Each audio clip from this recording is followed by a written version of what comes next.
Hello to everyone. This is Dr. Saurabh from Department of General Surgery, RIMS Ranchi. बहुत सारे लोग message कर रहे हैं कि आप पीजी नहीं हो पा रहा है, पीजी का प्रिपरेशन नहीं हो पा रहा है। तो मैं सोच रहा हूँ क्या मेडिकल ऑफिसर ज्वाइन करके ज़िंदगी को आगे बढ़ाया जाए। और बहुत सारे लोग बोल रहे हैं कि ये मेरा थर्ड ड्रॉप है, ये मेरा फोर्थ ड्रॉप है। आई रिपीट, बहुत ही मुश्किल से आपको एक गवर्नमेंट का एमबीबीएस का सीट मिला है और उससे ज़्यादा मुश्किल से आपको एक पीजी का सीट मिलेगा।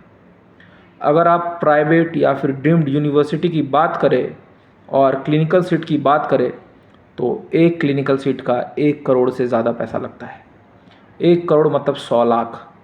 अगर आप अगले 12 महीने, अब तो 12 महीने है भी नहीं, अच्छे से पढ़ लेते हो ना, ठीक है, तो आप अच्छे से अगर पढ़ लेते हो तो आप बस कैलकुलेट करके देख लो कि एक महीने में आप कितना पैसा अर्न कर रहे हो। ऑल्दो दिस इज़ इनडायरेक्ट पैसा, ये डायरेक्ट आपके हाथ में नहीं आ रहा है, बट जो लोग सोच रहे हैं कि मैं प्राइवेट से पीजी कॉलेज में एडमिशन ले लूँ, है ना, और नहीं होता है करके कुछ भी नहीं होता है ना, क्या नहीं हो रहा है, नहीं होगा, करता आदमी ही है, कोई बाहर से कोई प्लैनेट का आगे आदमी नहीं कर रहा ना। और इतने सारे सीट्स हैं, आपको बस एक सीट चाहिए, है ना, और इतने सारे क्लिनिकल ब्रांच है, बस आपको एक चाहिए। तो अपने जिज्ञासा को मरने नहीं देना है ना, उठे और लग जाइए अच्छे से।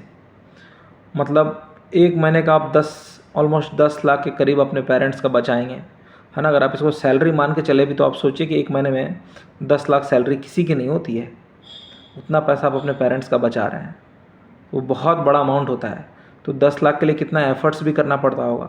क्या आप उतना एफर्ट्स कर रहे हैं डेली पीजी प्रिपरेशन के लिए? अपने आप से पूछिए, नहीं कर रहे हैं ना, ठीक है। तो मैं भी बहुत ब्रिलियंट स्टूडेंट नहीं था, अभी भी एवरेज हूँ, पहले भी एवरेज था, आगे भी शायद एवरेज ही रहूँगा, ठीक है।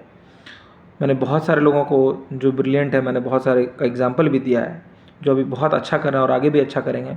उनको लत होती है चीज़ों को जीतने की, उनको लत होता है मेहनत करने की, है ना। वो ऐसा नहीं बोलते हैं कि नहीं अब नहीं हो रहा है मेरे से, कैसे नहीं होगा, एकदम होगा, है ना। लगे, लेकिन एकदम पॉजिटिवली लगे। फ़ोन को किताब के अंदर छुपा दे जब पढ़ाई करे। मेरा अभी एमसीएच का जो डेट है वो 28-29 मार्च का भी अनाउंस हो गया ना। हार्डली एक दिन में 3 से 4 घंटे हार्डली पढ़ पाता हूँ, वो भी डिसकंटिन्यू हो जाता है।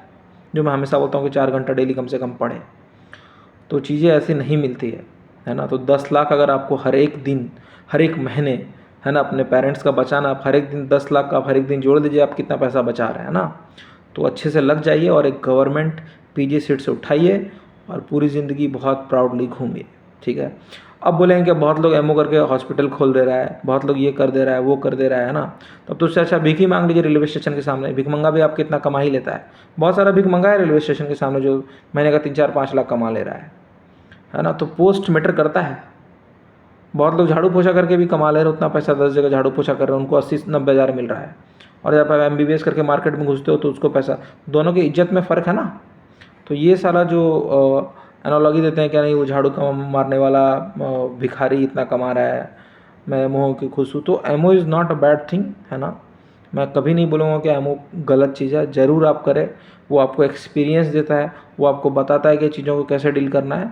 बट अगर आपका प्रोस्पेक्ट यही है फ्रॉम डे वन, क्या मुझे एमओ बन के रहना है, तो आप रहिए, कोई दिक्कत नहीं है ना। बट ये आप अगर एनालॉजी दे रहे हैं कि मेरे से नहीं हो रहा है, आप एमओ बन के रह रहे हैं, ये आपकी चॉइस है।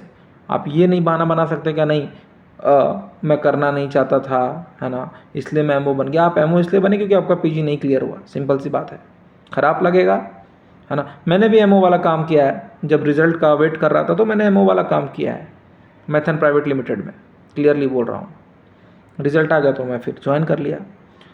तो इसलिए 10 लाख रुपए पर महीने अपने फादर और मदर का बचाना, 10 लाख कमाने में बहुत मेहनत लगती है। तो वापस से लग जाइए और पीजी क्रैक करके दिखाइए। Have a great day head. एक सब्सक्राइबर ने बोला था कि आप हमेशा ड्रंक क्यों लगते हैं, ठीक है। तो बेसिकली बात ऐसी होती है कि जिस टाइम पे मैं वीडियो बना रहा होता हूँ ना, उस टाइम पे बहुत ज़्यादा थका हुआ रहता हूँ, ठीक है। और चीज़ें दिन भर कहीं कहीं से फ़ोन आता है, कुछ मैसेज आता है, देख करके तब एक कंक्लूजन में पहुँचता है कि आज इस पे वीडियो बनाना है, तो आँख पूरी खुलती नहीं है, ठीक है। और जहाँ तक ड्रंक की बात है तो मैं पीता नहीं हूँ, ठीक है। Have a great day.